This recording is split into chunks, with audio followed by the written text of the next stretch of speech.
Vamos lá, na aula passada a gente trabalhou aqui capítulo 21 sobre a liberdade cristã e a liberdade de consciência, é isso? Agora a gente está no capítulo 22 sobre o culto religioso e o dia do Senhor, mas a gente já trabalhou também o 1, 2 e o 3, não é isso?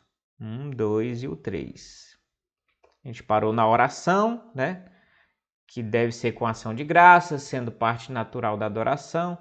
Deus exige de todos os homens, não é isso? Mas para ser aceito tem que ser em nome do Filho, né, com a ajuda do Espírito Santo. Segundo a vontade de Deus, até a gente comentou que é segundo a vontade de Deus e não a gente determinando, a gente tendo a ação meio que impetulante, meio que arrogante de independência, que é o maior problema da chamada determinação, não é isso? Não é nem tanto a atitude de você ter confiança, postura, fé, que isso a Bíblia fala que a gente deva ter. Mas é um contexto assim de independência, soa muito arrogante, independente de Deus e tipo na total autonomia do homem. Aí isso é bem arriscado. Então, pedir com muita humildade, segundo a vontade de Deus, com entendimento, reverência, humildade, fervor, fé, amor e perseverança. E quando na companhia dos outros, a oração deve ser feita em língua conhecida. Ponto. Agora nós vamos para o item 4 em diante, que vai continuar falando sobre ali o entorno que gira em relação ao culto, né, lá o tema. Coisas que estão girando, melhor dizendo, em torno do culto religioso e especificamente o dia do Senhor que nós vamos abordar hoje também, tá bom? Dois temas interessantes. Então, sobre o culto, não é isso? A gente deve cultuar, o culto religioso é dado a Deus, no culto a gente tem oração. Então, primeiro tema aqui, ó, o que tem no culto? Oração. O que mais? Agora o item 4.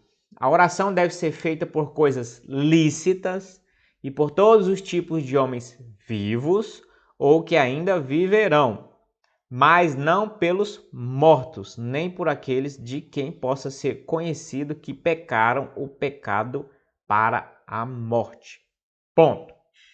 Vamos explicar então, tintim por tintim aqui, o que significa isso. Bem, a oração deve ser feita por coisas lícitas. Então, isso é até claro, né? Você não vai orar por coisas ilícitas. Mas acredite, se quiser, tem gente que ora por coisas ou é tentado a orar por coisas ilícitas. Eu acho que eu já falei, não sei se foi para os irmãos ou já comentei com alguém, que quando minha mãe era viva, um irmão da igreja que frequentava, né, foi até ela pedir oração, ajuda, porque ele era piloto de avião e ele era um piloto que, vamos dizer assim, ele trabalhava para o tráfico. Então ele pegava drogas ali na região que eles moravam, fronteira aqui, né? Não vou nem dar detalhes e tal, não vem ao caso, mas pegava na fronteira e levava aí para esses países aí da América do Sul, né? Aqui mais próximo, Colômbia, Bolívia, Paraguai, enfim, ele fazia esse trajeto, né? Ou pegava e trazia, ele ficava, né? E ele, de fato, ele se converteu, essa pessoa, esse traficante se converteu. Só que o pessoal, né, deu um ultimato para ele. Você tem que fazer pelo menos essa. Ele estava querendo sair e o pessoal, você tem que fazer pelo menos essa última corrida, porque se você não fizer, a gente vai acabar com você, com sua família, isso aqui, aquela coisa toda, né? E ele foi pedir oração, para que desse tudo certo no voo. Era o último, a intenção era boa, né? Que ele tá deixando, ele, né? Ele quer se redimir, mas ele tinha que fazer essa viagem. Mas assim, a viagem era para levar uma carga de droga. E ele foi orar, pedir oração para minha mãe, para que a viagem Deus abençoasse, para ele levar. O contexto é difícil, né? Também, né? Mas para que ele conseguisse levar a droga em paz e voltar. Então, Então, às vezes, a dificuldade, a complexidade da vida humana, meus irmãos, leva a gente numas encruzilhadas, numas encurraladas dessas que a gente acha que é ficção, né?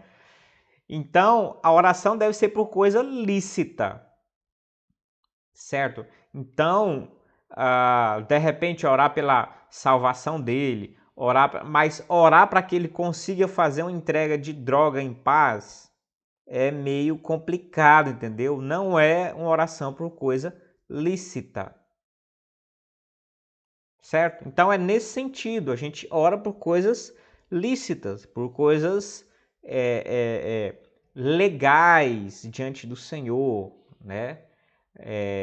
Coisas que são da vontade do Senhor, coisas ilegais não, coisas criminosas não, coisas que sejam erradas, não dá para orar. Não dá para eu ir visitar, por exemplo, sei lá, uma prostituta e aí orar para que os negócios dela sejam abençoados. Porque o negócio dela é prostituição e é pecado e etc. Não dá para eu orar para ela ser abençoada nisso. Entendeu? Não dá para eu orar para um traficante, Senhor, abençoa a vida desse cara. Não dá para eu ir sei lá, a pessoa vai na igreja, pastor, abençoa o meu negócio. Você vai ver o negócio do cara, é uma boate, é um negócio de piseiro, né? De festa mundana, carnal. Não dá para orar, não dá para pedir por coisas ilícitas. Então essa é a grande lição aqui. A oração é para que Deus abençoe essas pessoas, para que elas até saiam, se é um ramo de negócio assim, escuso, esquisito, a oração é Deus abençoa e que ela saia disso e deixe o mais rapidamente.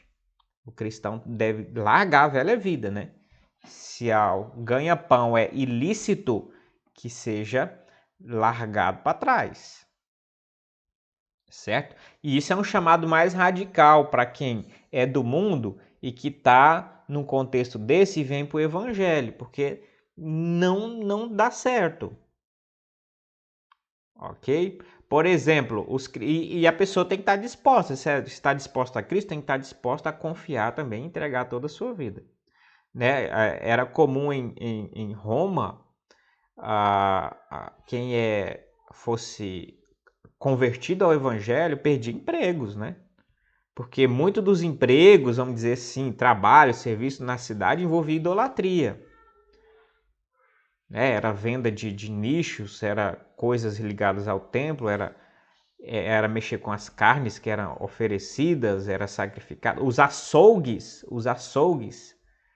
eram ligados aos templos idólatras, né? As carnes oferecidas, etc. E às vezes migravam para o que a gente chama hoje de açougue para ser consumido pela comunidade. Então, um negócio bem pesado. E a pessoa se convertia, a pessoa vendia nicho de Diana, por exemplo. Santinho de Diana, se converteu.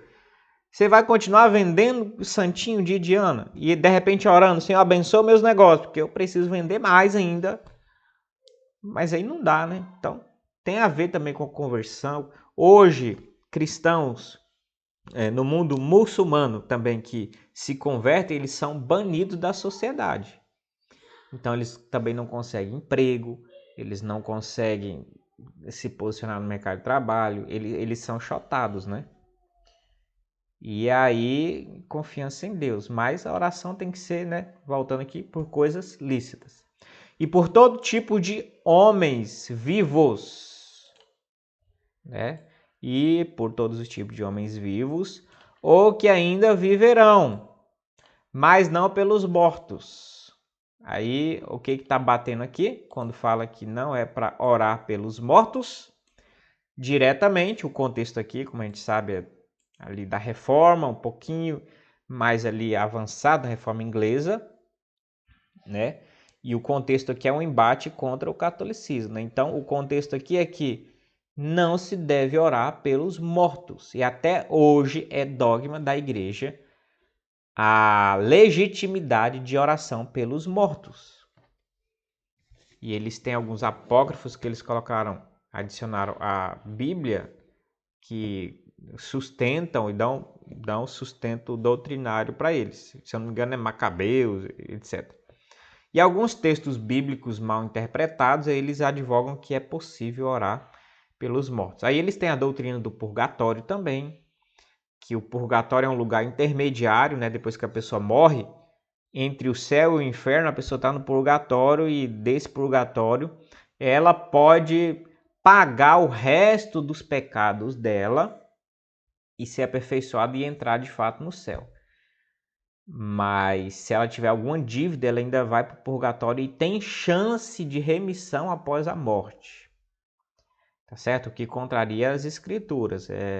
Hebreus 9, 27. O homem está destinado a morrer uma só vez e depois disso o juízo. Morreu, juízo. Não tem meio termo mais, depois da morte.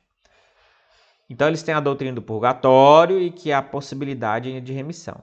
Então a doutrina do purgatório, como há essa possibilidade, ela remete também e ela se alastra, então dando margem para os vivos interceder para quem está no purgatório para ser beneficiado. Por isso, a tradição católica muito forte, no dia dos finados, por exemplo, você vai no cemitério e é um monte de gente fazendo orações, preces e acendendo velas na beira dos túmulos e quase incendiando o cemitério.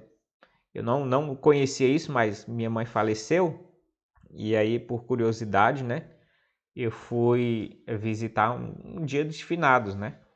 E aí eu tomei um choque, eu nunca tinha ido, né? Mas assim, é vela, é gente rezando ali nos túmulos e muita vela. E aqui no cemitério aqui do centro da cidade tem uma cruz, assim, um local, tem até tipo um fosso, assim, um fosso não, uma redomazinha assim na base da cruz, um alicercezinho de tijolo.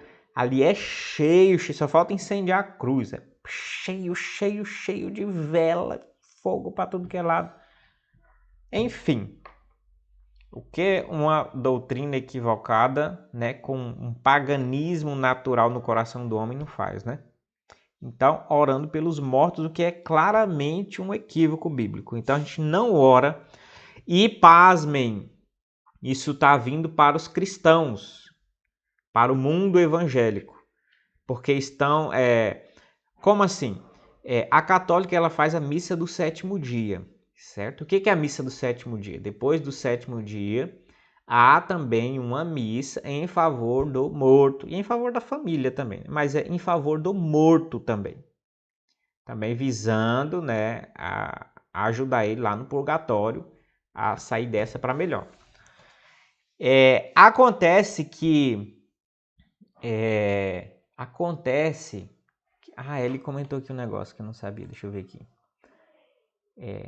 Essa da cruz maior é para quando a pessoa está enterrada em um lugar ou estado, né? Por isso fica cheio. Em outro lugar ou estado. Ah, tá. Se a pessoa não está ali, né? Eles vão lá e coloca na cruz, porque aí a cruz ela alcança o outro lugar. Mas enfim, interessante. Enfim, como é que está entrando isso no meio evangélico? Então os católicos têm a missa do sétimo dia e os evangélicos estão imitando isso. Então eles estão fazendo, só que com outro nome, né? Eles não vão falar que é missa do sétimo dia. Eles estão falando que é culto em memória. Então, onde que eu vi isso, por exemplo? Teve uma cantora famosa agora que faleceu. Como é que era o nome dela, gente? Esqueci. Uma cantora muito... A Marília Mendonça? Não, cantora gospel mesmo. Cantora gospel. Ela pegou um câncer. Ludmilla, isso. Ludmilla Feber. E vocês acreditam que aí 7 dias depois tiveram um culto em memória a Ludmilla Feber? Então isso é um absurdo, assim, tremendo. Se você pelo menos, assim, faz um culto. Fazer culto não é pecado. Junta a família ou de repente para a família. Pô. Se bem que esses cultos temáticos, culto não é feito para uma família. Culto, por mais doloroso que seja, tem outras vias para trabalhar isso. Consolo, oração entre os irmãos, tal. O culto é a Deus. mas teve o culto em memória de Ludmila Ferber, 7 dias depois da morte dela. Não sei se foi na igreja dela ou alguma igreja simpatizante, não sei. Também não fui atrás de detalhes. Então os crentes, meus irmãos, pelo amor de Deus, os crentes, eles abraçam essas coisas sem nenhuma reflexão. É porque eles vão no sentimento assim, no sentimentalismo e no psicologismo. Ah, precisa ajudar a família. Vai ser bom para a família. O pensamento é esse. Vai ser bom para reconhecer o que ela fez a Deus. Vai ser bom. Às vezes não é nem o mesmo pensamento da católica, né? Que vai favorecer ela no além. Mas, apesar de não ser isso, é uma coisa estranha, né? Porque você está fazendo em memória do morto. Então, indiretamente, você está fazendo uma oração, um culto ao morto. Não, mas vai ser bom porque vai reconhecer o que ela fez, ela foi uma serva do Senhor, vai ajudar a família, vai apaziguar. Vai... Então, é aquelas boas intenções que a gente tem, mas não tem zelo, aquele zelo, mas sem entendimento, né? Às vezes a gente acha que é bom, a gente tem que tomar cuidado, porque às vezes a gente acha que é bom, as coisas são boas, né? É bom, é necessário, vai ser gostoso, vai ser legal, e às vezes não tem entendimento bíblico nenhum.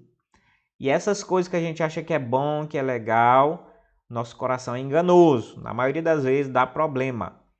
Um dos problemas é cultuar morto, ou cometer idolatria, ou deturpar o culto ao Senhor e uma série de outras coisas.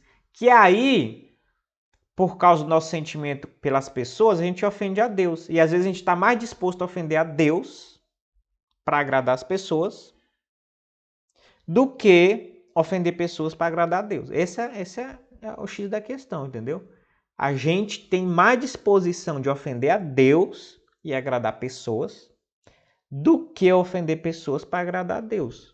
Não que você vai sair aí ofendendo pessoas, mas uma proposta dessa tinha que ter uma recusa, né, da igreja. Porque isso normalmente é pessoa, amigo, alguém ligado ou a família. Vamos fazer isso, vamos fazer aquilo. Aí cabe uma liderança, pastor, explicar, né? Falando, não é assim que funciona, a gente não pode fazer isso, por aquilo. Mas as pessoas têm medo e não querem ofender, ou mesmo não tem entendimento nenhum e vai e faz de qualquer jeito. Mas enfim, não se ora por morto. Morreu, acabou. No máximo você ora pelo consolo da família. Tá certo? E tem outra parte aqui que é um pouco complicado, um pouquinho difícil. Nem por aqueles de quem se possa ter conhecido que pecaram pecado para a morte. Essa recomendação é diretamente bíblica. Então, não é a confissão que é pesada e de repente você pode pensar assim, ei, esses batistas, esse povo tradicional estão inventando que existe o pecado para a morte e que não pode orar, as pessoas não podem orar por essas pessoas. Mas, na verdade, só foi um recorte de 1 João 5,16, que eu vou ler para vocês aqui. E é um texto, eu não acho difícil, mas até você compreender, aparentemente é esquisito, né? Você tem uma recusa do apóstolo para orar por certas pessoas. Olha lá, 1 João 5,16, está escrito o seguinte: se alguém vê o seu irmão cometer pecado que não leva à morte, pedirá e Deus dará vida a esse irmão. Isso aos que cometem pecados que não levam à morte. Há pecados que levam à morte e por esse não digo que se deva pedir. E por esse não digo que se deva pedir ou orar. Toda injustiça é pecado, e há pecado que não leva à morte. Certo? Agora o seguinte, esse texto é difícil e ele não fala o que é o pecado para a morte aqui. Mas ele diz que tem pecado que é para a morte, tem pecado que é para a condenação e você não deve nem orar mais por essas pessoas. Ponto. Algumas igrejas interpretam isso ao seu bel prazer. Por exemplo, a Igreja Cristã do Brasil. Então, ela diz quais são os pecados que levam à morte. Se não me falha a memória, por exemplo, o adultério entre eles é um pecado para a morte. Então, a pessoa é execrada. Ela é excluída da congregação, ela não tem direito a perdão. os irmãos não vão falar mais com essa pessoa, não vão orar mais por ela, não vão ter comunhão, e para elas é um pecado para a morte, essa pessoa espiritualmente está morta. Mas a Bíblia não fala e não cita um pecado específico. Qual que é esse pecado para a morte? De repente, quando João escreveu, na mente do seu público estava bem claro, mas ele não deixou, ele não falou que é X pecado. Mas existe um tipo de pecado que leva à morte. O contexto mais seguro para a gente tentar entender esse pecado para a morte é, de repente, aquele que Jesus diz que é a blasfêmia contra o Espírito Santo. A pessoa que resiste totalmente, finalmente e decididamente tudo que é de Deus. Porque a blasfêmia do Espírito Santo ela originou com as pessoas falando que a obra que Jesus fazia era a obra de Beelzebul. Ou seja, atribuía a obra do Espírito ao diabo. Chegava a atribuir a obra do Espírito ao diabo. Mas o plano de fundo, além disso ser blasfêmia contra o Espírito Santo, você falar que a obra de Deus, atribuir ela ao diabo, além disso ser a blasfêmia do Espírito Santo, o plano de fundo disso é que eles resistiam a qualquer custo. Deus está fazendo, está na cara, e eles negando, e falando que era do diabo, falando que era isso, falando que aquilo, não é de Deus, não é, não quero, não serve, não é, e pronto. E tanto é que os judeus, quem é que se arrependeu? O sumo sacerdote reconheceu Jesus? A alta cúpula do judaísmo? Os fariseus, os saduceus? Uma conta-gota, um aqui e acolá, mas o grosso, de fato, não. Então, a gente pode dizer que eles blasfemaram contra o Espírito Santo e pecaram para a morte, porque rejeitaram completamente, finalmente, decisivamente, e viveram suas vidas até a morte espiritual e física.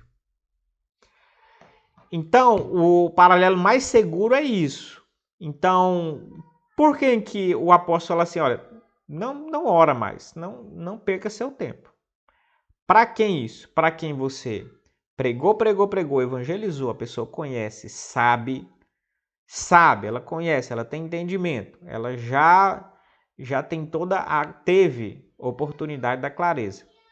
E ela nega, incisivamente, decisivamente, sem abertura, sem diálogo, sem condição alguma, recalcitrantemente, e no contexto dele estava dentro da igreja. Então, de repente não é nem cristão, ele está dentro da igreja, mas não é um convertido ainda. E aí ele fala, não ore por essas pessoas mais, porque não tem jeito. Porque elas blasfemaram contra o Espírito Santo, elas são recalcitrantes, e não vai mais ter como fazer muita coisa por ela. Então, não ore, tá certo? E se o apóstolo tá mandando, meus irmãos, se o apóstolo, não é o apóstolo Valdomiro, não o apóstolo, a gente tá falando do apóstolo João, esse que Jesus chamou de fato, esse que Deus inspirou, é ele que está falando, que em alguns casos não adianta orar. Então, pronto, a gente obedece. Certo? Algum comentário? Querem falar alguma coisa?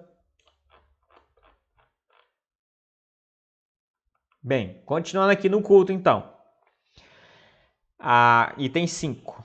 A leitura das Escrituras, a pregação e a atenção à palavra de Deus, o ensino e as advertências mútuas em salmos, hinos e cânticos espirituais, louvando com graça em nossos corações ao Senhor, bem como a devida administração do batismo e da ceia do Senhor, são todas partes do culto religioso a Deus, a serem realizadas em obediência a Ele, com entendimento, fé, reverência e temor piedoso. Além disso, solene humilhação, com jejuns e ações de graças. Em ocasiões especiais, devem ser usados de um modo santo e religioso. Certo? A Ellen comentou ali, sempre pensei que o suicídio também fosse esse tipo de pecado, pecado para a morte, né? O suicídio é um espaço aí também um pouco complicado de se trabalhar, mas nem todo suicídio, vamos dizer assim, nem todo suicídio é um ato, vamos dizer assim, um ato pecaminoso. Como assim? Se a pessoa se suicida por causa do seu pecado, Judas, por exemplo, pecado, remorso, obra do diabo e aquela coisa toda, é claro que aí é um pecado, é uma negação do Senhor, é um ato violento e ele se matou e pronto, né? Mas principalmente em nossa época agora, um pouco mais moderna, vamos dizer assim, a gente tem um esclarecimento de doenças muito sérias, mentais, e que roubam a racionalidade da pessoa e que às vezes elas fazem alguns atos desses não tão voluntariamente, né, mas impulsionadas mesmo pela doença, por doenças, né? Depressões profundas e outro tipo de coisa que pode levar a pessoa a fazer isso. Então, não é uma ação voluntária, desejosa, né? Então, é possível, não estou falando que, né, é um tema muito complicado, mas desde Martinho Lutero teve essa crise também, mas os reformados, eles advogam que nem todo suicídio, automaticamente a gente pode dizer que a pessoa foi para o inferno, que ela se matou assim no seu pecado, seu delito, na sua impiedade. Então, há casos de pode haver até cristãos num surto, num desespero, sei lá, numa doença que ela tira a sua vida e assim não ser isso imputado para condenação. Pode até também ser um pecado, mas presta atenção.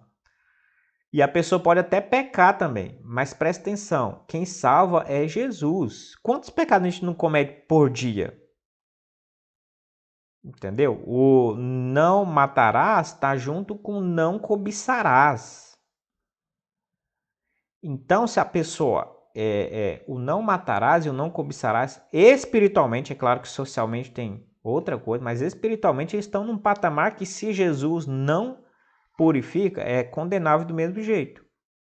Então, ainda que no último momento, no último instante, haja um pecado da pessoa também, o pecado não condena, porque Cristo pagou e perdoou os nossos pecados, entendeu? Se a pessoa for cristã de fato. É uma coisa é uma lástima, é terrível, é claro. Mas um pecado, né, uma coisa pontual, isso não é condenatório para os cristãos em Cristo, porque Cristo é quem paga esse pecado. Até porque eu pequei hoje. E possivelmente, quando eu morrer, eu vou ter pecado no dia que eu morri, em alguma área. E se não fosse o sangue de Cristo, eu iria para o inferno também, por causa desse pecado que seja o mínimo que seja. Então, é possível, tá? No contexto cristão, de uma pessoa genuinamente, ou que mostre frutos, que é cristão, etc., e no final da sua vida, por um desespero, por um lapso, por algum surto, alguma coisa, então é possível que haja salvação, tá? Mas agora, o grosso modo também que a gente vê são pessoas do mundo opressas pela sua vida ímpia, pelos seus pecados, pelos seus problemas, né?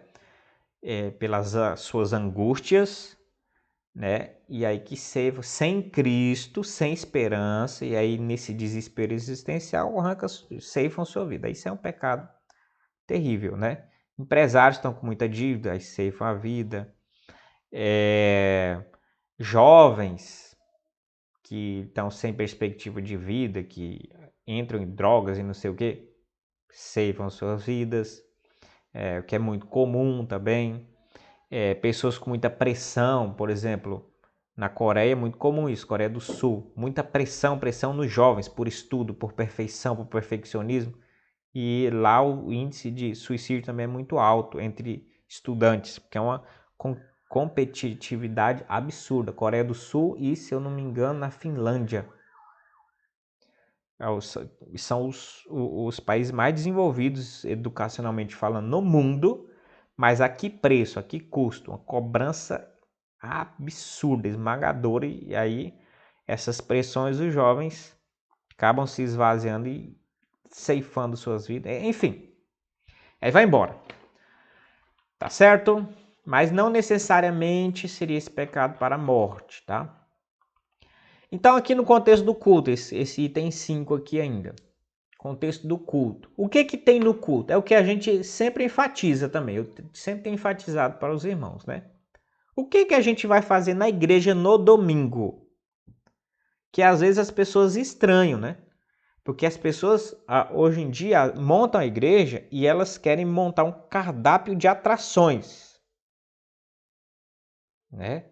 Tem igreja que tem espécie de telejornal para iniciar. Boa noite. Quero iniciar essa noite falando para vocês que aconteceu isso, aconteceu aquilo. Eu já ouvi pessoas falando sobre isso. Igrejas aí mais modernas, né?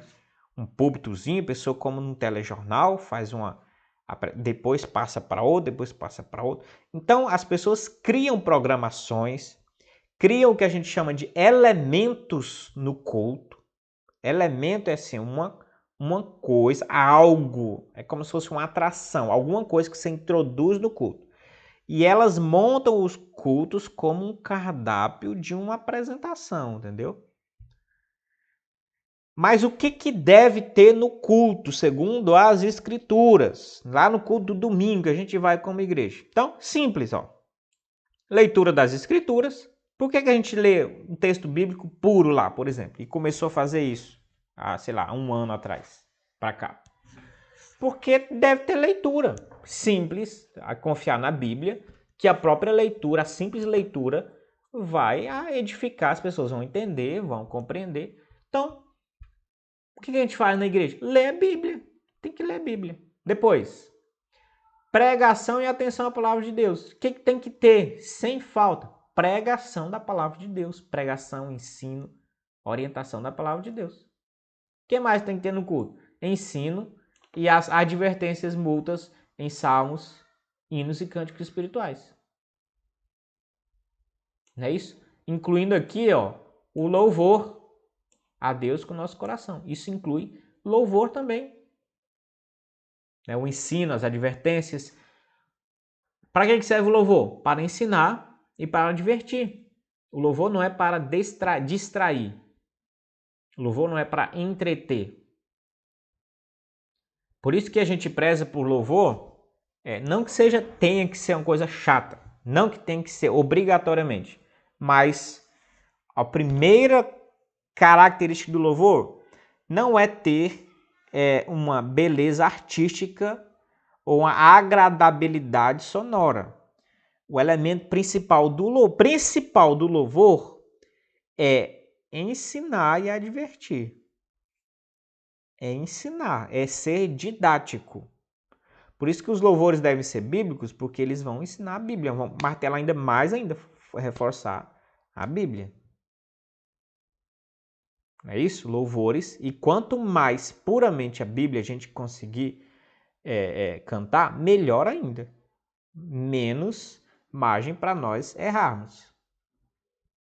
A gente tem louvores bíblicos que são uma pérola. Por exemplo, Romanos 8,35, se eu não me engano, que a gente já cantou na igreja. É a Bíblia pura, né?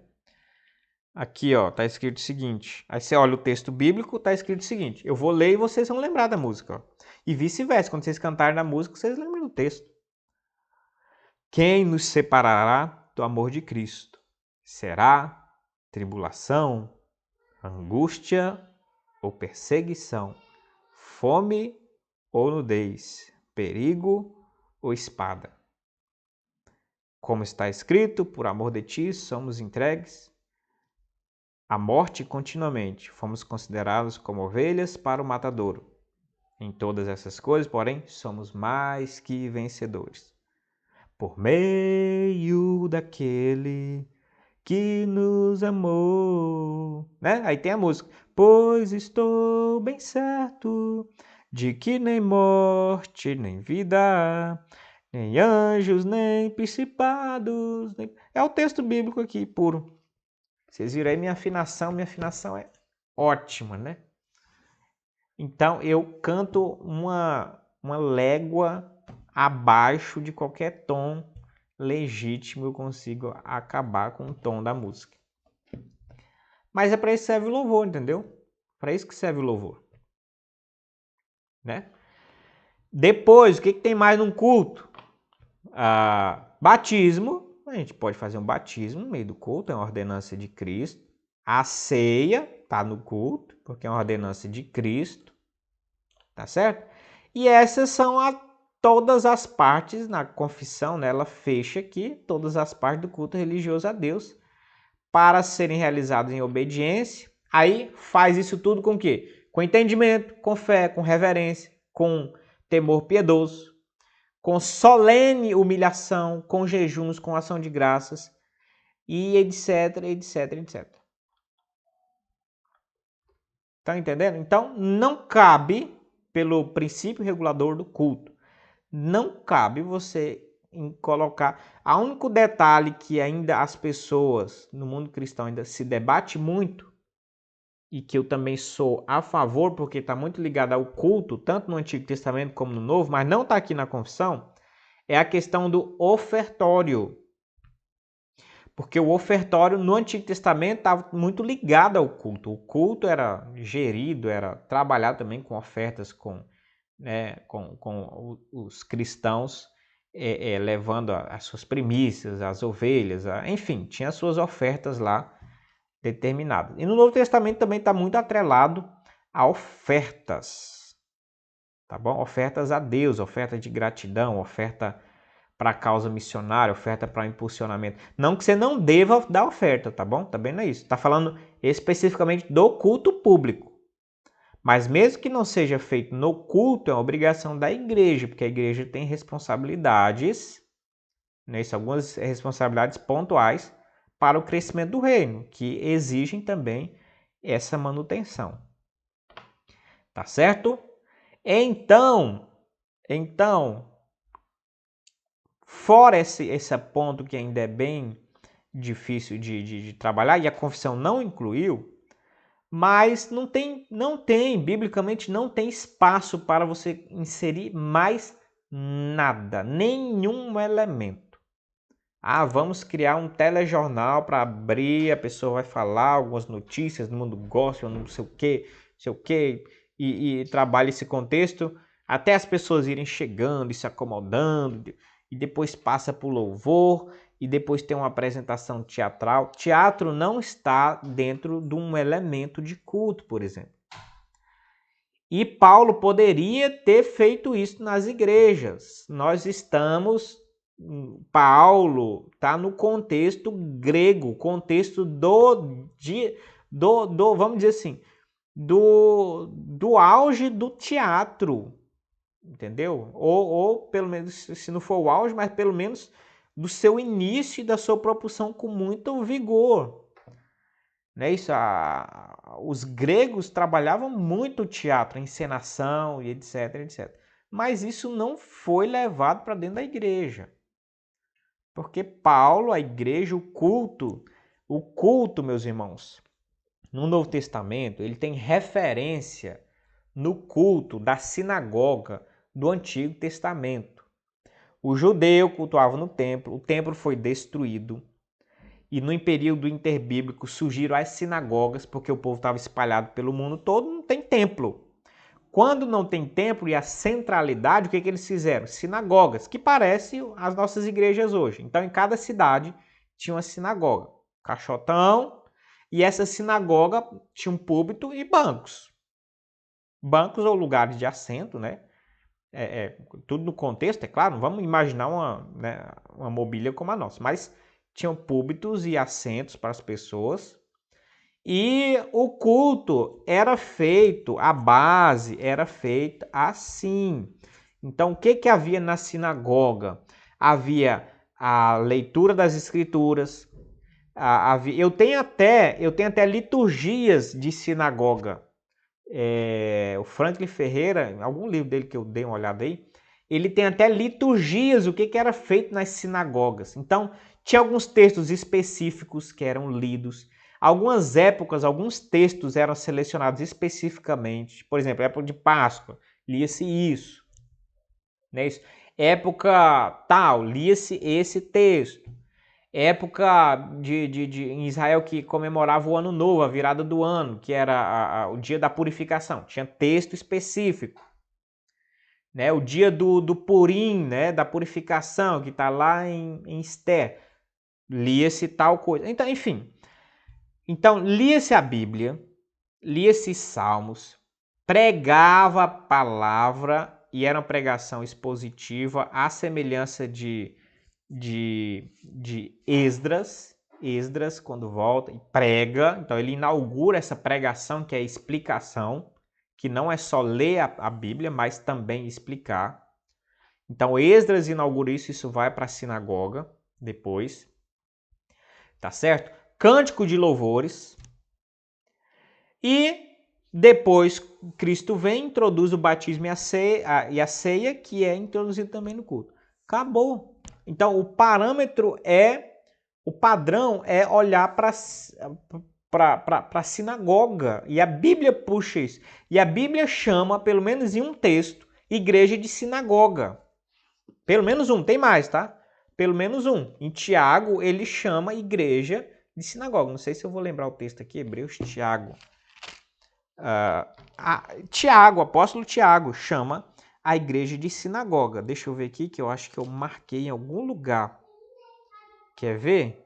Obras, não sei o que, não sei o que. Não sei se eu vou achar aqui.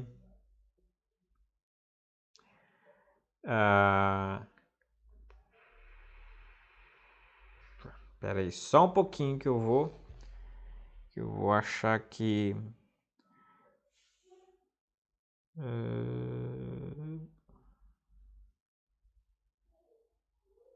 É no contexto que ele briga com os ricos lá.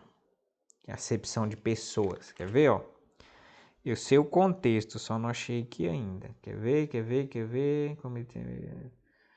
Irmãos, tal. Eu vou ler agora, porque agora eu fiquei... Provação e tentação, prática, na verdade. Aqui, ó.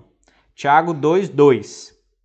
Porque se entrar na sinagoga de vocês um homem com anéis de ouro nos dedos, vestindo roupa luxuosa, e entrar também um pobre, muito mal vestido, e vocês derem um tratamento especial ao que está vestido com roupa luxuosa, dizendo tal.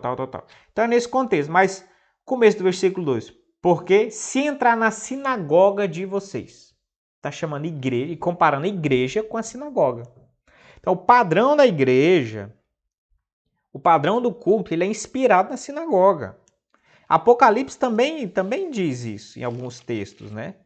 Que havia naquelas repreensões às igrejas, né? E a igreja de tal, igreja de fulano, faz isso, senão acontece isso. E vocês pecaram, vocês estão no meio da sinagoga do diabo. Porque a igreja se corrompeu e foi chamada de sinagoga do diabo. Mas a igreja é comparada de novo à sinagoga. Tá certo? Enfim. Então o nosso culto tem essa referência. E por ter essa referência, a gente então trabalha esses elementos. E a Bíblia, principalmente, não é só porque a nossa referência é a sinagoga, a nossa referência é a Bíblia. E as Escrituras também limitam o culto público a ter esses elementos. Tá certo? Vamos avançar aqui. Nem a oração em qualquer outra parte do culto religioso, e agora sobre o evangelho, restrita, né, ou feita mais acessível devido a qualquer local em que é realizada, ou para o qual é dirigida. Mas Deus deve ser adorado em todo lugar, em espírito e em verdade. Tanto em famílias particulares, diariamente, em secreto, cada um por si, e assim muito solenemente em assembleias públicas, que não devem ser descuidadas ou deliberadamente negligenciadas ou abandonadas, quando Deus, pela sua palavra e providência, nos conclama a participar delas. Tá? O que é isso? Primeiro, oração não é feita em um local específico. A oração pode ser feita em qualquer lugar, é claro. Jesus mesmo que falou isso. Não é nesse lugar, nem aqui, nem ali, mas vocês adorarão o Pai em espírito e em verdade. Está lá em João 4:21. Adorareis o Pai em espírito e em verdade. Então ela é dirigida a Deus e não tem um lugar específico, um santo, especial, tá certo? Então, Deus deve ser adorado em todo lugar. Todo lugar. Claro que digno, né? Minimamente digno. Você também não vai, né? Todo lugar que seja razoavelmente,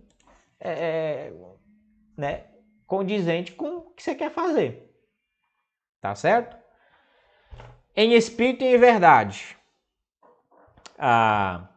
Aí aqui é interessante, tá? A oração ela deve ser feita. Aqui é o tripartite, né? Que eu sempre enfatizo na igreja. A oração ela tem que ser a oração e o culto, tá? Isso serve para os dois. Ela deve ser feita individual, em família e na igreja. Há uma escadinha. Eu, minha família e igreja como um todo. Então aqui está escrito aqui, ó. A oração em famílias particulares, diariamente, em secreto cada um por si, e muito solenemente em assembleias públicas. Ou seja, eu devo orar por mim, eu devo orar em família e eu devo orar no culto público. Tá certo? A mesma coisa para a oração, para o culto, melhor dizendo. Para a adoração, né? Individual, em família e oração pública. Tá certo? Vou apagar aqui para não ficar muita coisa aqui.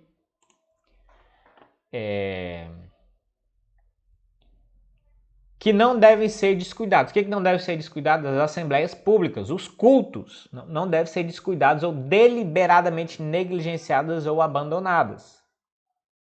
Quando Deus, pela sua palavra e providência, nos conclama a participar delas. É Deus que está conclamando a participar dessas reuniões públicas, dos cultos públicos. Se você analisar Hebreus 10, 25, ele diz o seguinte: não deixais de vos congregar, ainda mais agora que vedes que o tempo se aproxima. Tempo do quê? Do fim. Mas a orientação de Hebreus é: não deixai de congregar. Ou seja, de cultuar, de estar nas assembleias públicas, de estar nos cultos públicos. Não façam isso. Aqui em Atos 4, 42, fala da igreja em também junta, unida, se eu não me engano, no contexto lá de partir o pão, nas orações.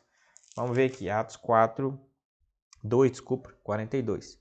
E perseveravam na doutrina dos apóstolos e na comunhão e no partir do pão e nas orações. Perseveravam juntos nos cultos públicos.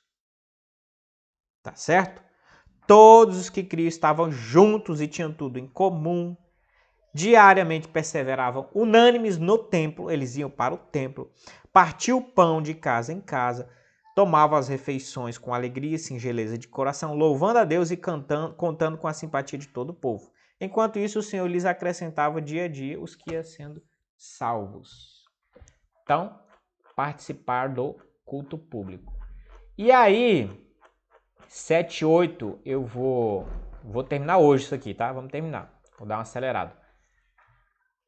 E que é uma parte muito delicada, de repente uma das mais difíceis, mas eu vou explanar ela rapidamente e depois vocês vão meditar aí e ver o que vocês acham, tá certo?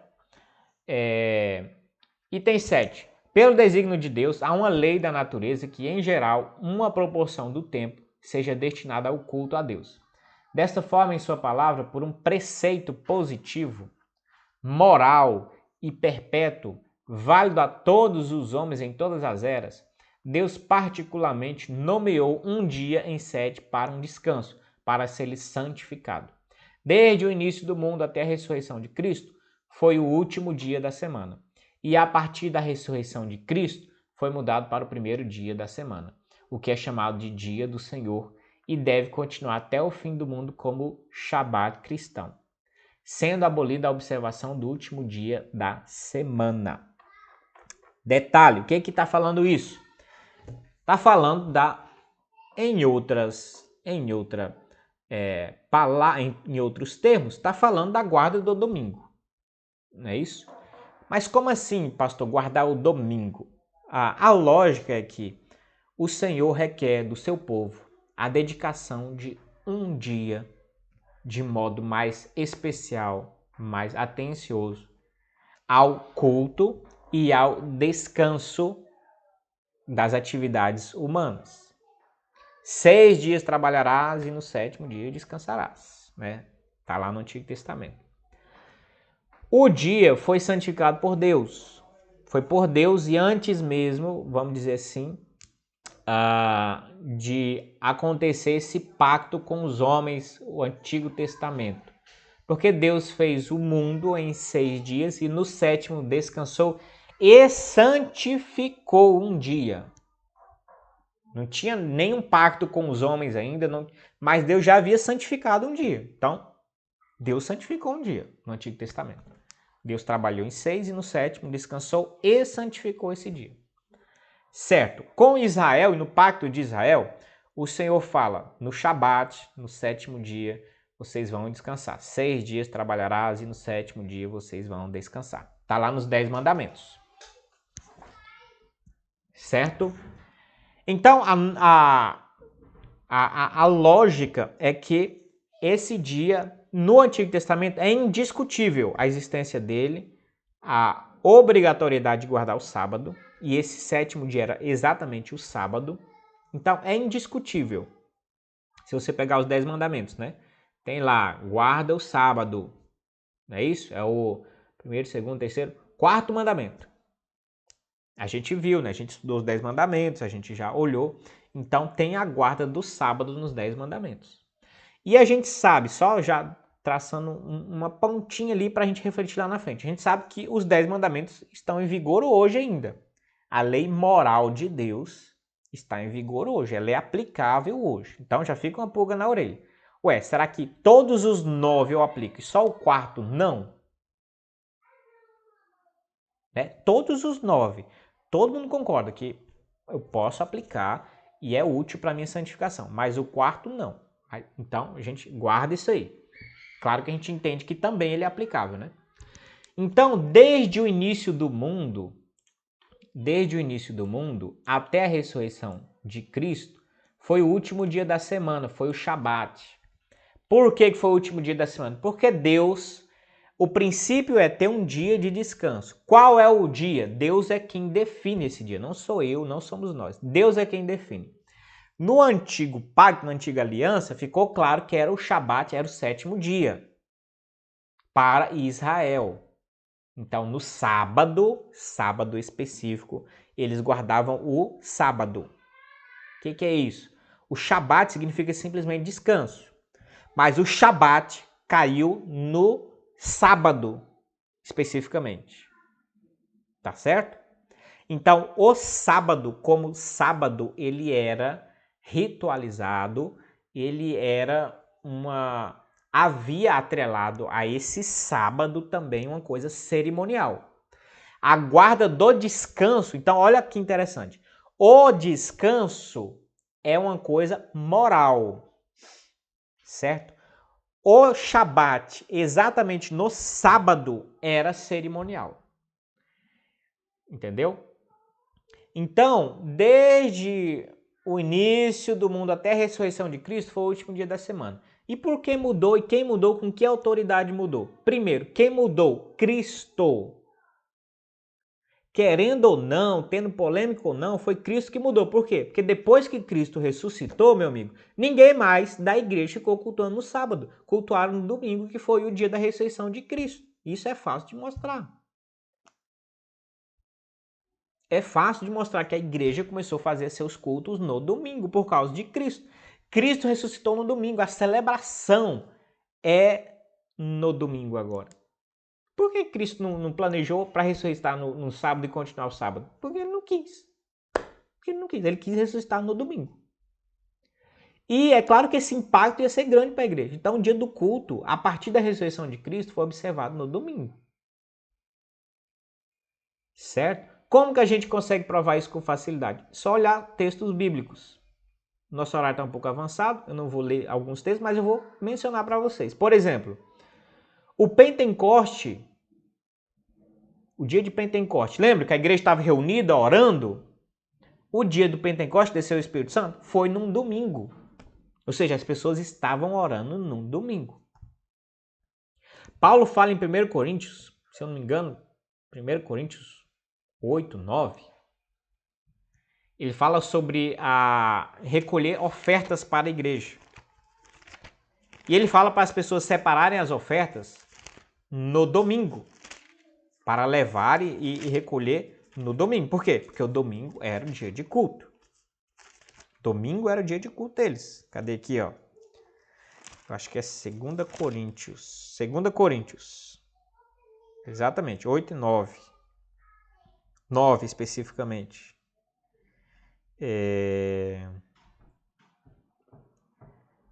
Exatamente, 2 Coríntios 9. Então ele fala para as ofertas que ele está recolhendo para levar para a igreja de Jerusalém. Em algum contexto aqui ele fala para recolher, não é isso? No domingo, no primeiro dia da semana. Quando ele for ter com ele, já está tudo certinho, tudo organizado. Tá certo? Então, tem textos bíblicos, né, que falam bem claramente. Eu acho que aqui, o item 8 vai ficar até melhor isso. Então, não vou antecipar, né, que eu ainda vou ler aqui e comentar o item 8. Tá certo? Então, até a ressurreição é no sábado, 7º dia. Jesus ressuscita no domingo, 1º dia, 8º dia, ou 1º dia da semana agora. No 8º dia. Meu amigo, a ressurreição de Jesus é algo muito importante. E Jesus define, então, o dia do culto agora. E olha como tem lógica. No Antigo Testamento, quem é que definiu que seria o Shabat seria no sábado? Deus. Deus falou. Certo? Quem é que tem autoridade no Novo Testamento para falar que o Shabat agora é no domingo? Deus, porque foi Jesus, o próprio Deus. Na nova criação, na antiga criação, Deus estabelece isso. Jesus, inaugurando agora uma nova criação, estabelece outro dia. Certo? Então, para o cristão, por causa de Cristo, da morte de Cristo e dos conceitos bíblicos, dessa mudança toda do culto e para o domingo, então o dia da observância agora, para o culto primordial, é o domingo. Vamos avançar mais aqui. Agora no item 8 a gente finaliza essa ideia. O Shabat é assim santificado ao Senhor quando os homens, tendo devidamente preparado seus corações e ordenado os seus assuntos comuns de antemão, não apenas observam um santo descanso durante todo o dia a partir de suas próprias obras, palavras e pensamentos sobre suas ocupações e recreações mundanas, mas também dedicam todo o tempo em exercícios públicos e privados de seu culto e nos deveres de necessidade e misericórdia. Mas aqui não já foi outra aplicação que eu queria mostrar mais uma coisa sobre o culto aqui, sobre o dia, né? E um texto que eu acho extremamente decisivo, Apocalipse 1:10. Apesar de o apóstolo não ter essa intenção direta de falar sobre o domingo, mas é muito instrutivo o que ele fala aqui. Olha só, Apocalipse 1:10 diz o seguinte. Eita, cadê, meu? Apocalipse 1:10. Eu vou ler o 9 e 10. Eu, João, irmão e companheiro de vocês na tribulação, no reino e na perseverança em Jesus, estava na ilha chamada Patmos por causa da palavra de Deus e do testemunho de Jesus. Achei-me no Espírito no dia do Senhor e ouvi atrás de mim uma forte voz, como de trombeta, dizendo: escreve no livro que você vê e mande-o às 7 igrejas: Éfeso, Esmirna, Pérgamo, Tiatira, Sardes, Filadélfia e Laodiceia. Qual é o ponto aqui? Achei-me no Espírito no dia do Senhor. Essa escrita de João, no dia do Senhor, é um neologismo aqui, é uma estrutura, um conceito novo. Na Bíblia já aparece a ideia de dia do Senhor, mas no Antigo Testamento, em todas as outras menções na Bíblia, dia do Senhor refere-se ao dia do retorno de Cristo e o juízo final.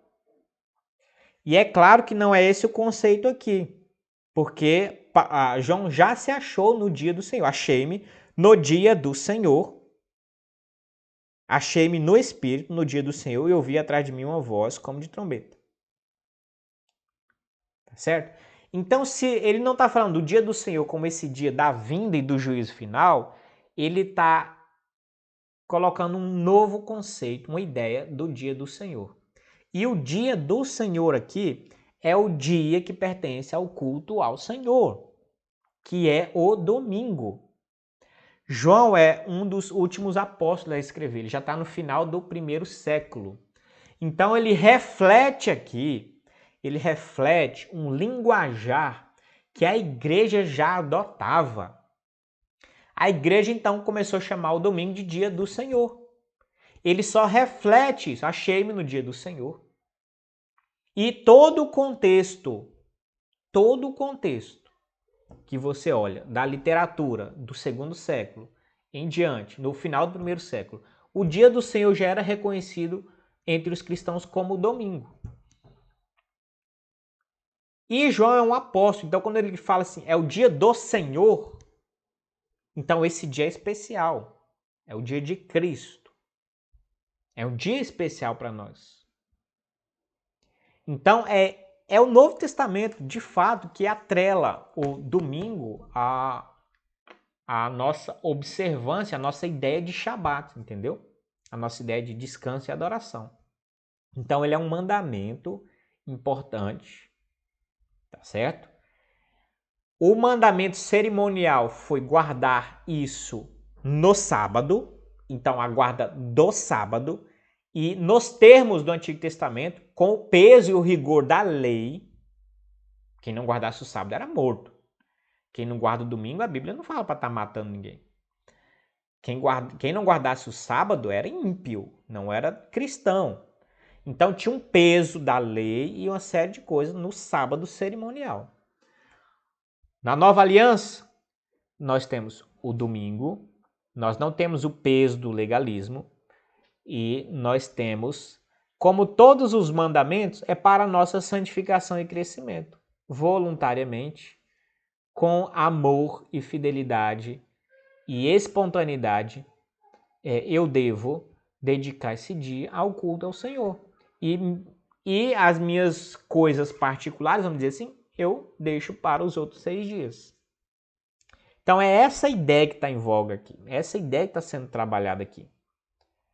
E outra, ele é um cerimonial também. A gente tem no Novo Testamento leis cerimoniais que apontam para o futuro também. Assim como o Shabat apontava para o futuro, que apontava para Cristo e o descanso em Cristo, e um monte de lei cerimonial apontava para Cristo, a igreja ainda tem leis cerimoniais que apontam para o futuro ainda, para as coisas celestiais e abençoadas no céu. O que é a ceia do Senhor? É um cerimonial que aponta para o futuro também. Aponta para a vinda de Cristo, aponta para a nossa comunhão perfeita com Ele. O que é o batismo? É um cerimonial que fala da nossa união com Cristo, perfeita, da nosso batismo com Ele em Espírito, que não é visível, a gente vai ver isso plenamente no futuro. O que é guardar um domingo? Também é uma lei cerimonial para o Novo Testamento, que aponta para o descanso eterno. A gente ainda não está no descanso, ou usufruindo plenamente do descanso eterno. A gente está aqui no mundo, então o descanso pleno, porque é isso que apontava também o sábado do Antigo Testamento, e agora o domingo do Novo Testamento continua apontando, que é o quê? As delícias que a gente vai encontrar na eternidade, o descanso eterno em Cristo, conforme Hebreus, se eu não me engano, 4 ou 6, está escrito o seguinte, vou ler rapidamente. Então há um descanso ainda nos esperando, Hebreus é no Novo Testamento, ele fala sobre isso, que ainda tem esse descanso, a gente não alcançou ele. Quer ver? Hebreus 4. Portanto, visto que nos foi deixada a promessa de entrar no descanso de Deus, tenhamos cuidado para não parecer que algum de vocês deixou de alcançá-la. Porque também a nós foram anunciadas as boas novas, exatamente como aconteceu com eles. Mas a palavra que eles ouviram não lhes trouxe proveito, porque não foram unidos por meio da fé com aqueles que a ouviram. Nós, porém, que cremos, entramos no descanso. Agora, isso aqui é espiritual, né? Mas ainda existe esse descanso mais pleno, né? Mas entramos no descanso espiritual, conforme Deus disse. Assim jurei na minha ira, não entrarão no meu descanso. Lá para os antigos. Ele disse isso mesmo que as obras já estivessem concluídas desde a fundação do mundo. Porque em certo lugar assim diz a respeito do sétimo dia. No sétimo dia Deus descansou de as obras que tinha feito. E novamente no mesmo lugar, não entrarão no meu descanso.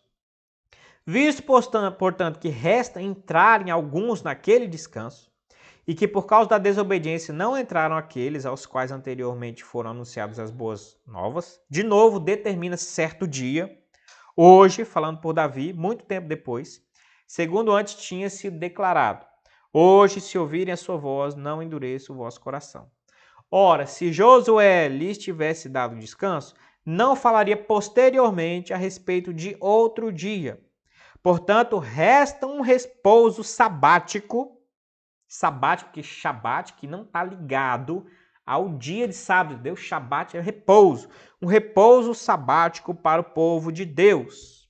Porque aquele que entrou no descanso de Deus, também ele mesmo descansou de suas obras, como Deus descansou das suas. Portanto, esforcemo-nos por entrar naquele descanso, a fim de que ninguém caia, segundo aquele exemplo de desobediência. Porque a palavra de Deus é viva e eficaz, mais cortante do que qualquer espada de 2 gumes, e penetra até o ponto de dividir alma e espírito, juntas e medulas, e apta para julgar pensamentos e propósitos do coração. E não há criatura que não seja manifesta na sua presença, pelo contrário, todas as coisas estão descobertas e expostas aos olhos daquele a quem temos de prestar contas. Então, em outras palavras, ele está falando, cuidado para não cair, e confie no Senhor e caminhe para o descanso pleno. Você já entrou espiritualmente, mas ainda resta um descanso pleno e perfeito por vir. Então, isso que a gente faz aqui, ligando uma coisa com a outra, é um cerimonial, um tipo apontando para o descanso no futuro, nos céus, pleno. Porque no céu o que a gente vai ter? Não labores seculares, simplesmente, mas louvor, adoração a Deus, regozijo em nossa vida, num gozo e numa paz e numa satisfação eterna. Como eu observo, então, tem mais detalhes, mas a gente deixa aí depois os irmãos, se tiverem dúvidas, curiosidade, eu posso mandar um artigozinho pequeno. É um livro muito importante para isso, é o livro do Fernando Angelim, ele explica muito bem isso. Vocês quiserem adquirir depois, vou mostrar aqui, esse livro do Fernando Angelim, tá bom? Teologia Bíblica Batista Reformada. Tem uma parte que ele aborda, é um livro bem simples, introdutório, por isso que eu estou também enfatizando, e ele aborda a questão do dia do Senhor aqui muito bem, muito didático, muito mais profunda, tá bom? Como eu observo esse dia? O Shabat é assim santificado ao Senhor como quando homens, tendo devidamente preparado seus corações e ordenado seus assuntos comuns de antemão, não apenas observam um santo descanso durante o dia a partir de suas próprias obras, palavras, pensamentos, preocupações e recreações mundanas, mas também dedicam todo o tempo em exercícios públicos e privados de seu culto e nos deveres de necessidade e misericórdia. O domingo também não é só para a gente cruzar os braços, deitar e tomar chimarrão. É um descanso até dos lazeres e recreações seculares. Também não é um dia só para eu desfrutar e me saborear, né? É claro que ele envolve uma parte do peso do trabalho, sim, também. Mas é um dia também muito voltado para o exercício devocional, meus irmãos. Justamente e exatamente em nossa época pós-moderna, que a gente sempre reclama de tempo, e no domingo a gente tem um dia inteiro e a gente continua reclamando de tempo que não tem tempo para Deus. Então o Senhor está falando, olha, no domingo, né? nesse dia de descanso, descanse do seu trabalho braçal pesado, planeje-se, aqui ó, ordene seus assuntos comuns de antemão, planeje, se organize para no domingo você conseguir de fato não ficar preocupado com boleto, com não sei o que, com relatório, fechar não sei o que, trabalhar até tarde, planejar não sei o que. Domingo, então, a ideia não é essa. A ideia é eu ter tempo para orar, para devoção, para culto particular, em família, culto público na igreja, no domingo, para um evangelismo, para uma visita a um doente, para obras de misericórdia, necessidade das pessoas. É para isso que serve o domingo. Então, para nós, ele não tem um peso legalista. E vocês veem que eu não fico cobrando na igreja no domingo ser aquele ritual.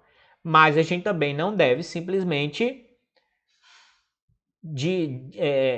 desconsiderar isso completamente e achar que é uma coisa normal, banal, é mais um dia e que legal, domingo que eu vou dormir agora até tarde. Olha que contradição, o Senhor dá o domingo abençoado, muitos não trabalham, né, isso, funcionário público, tal, é de lei, não trabalham no domingo.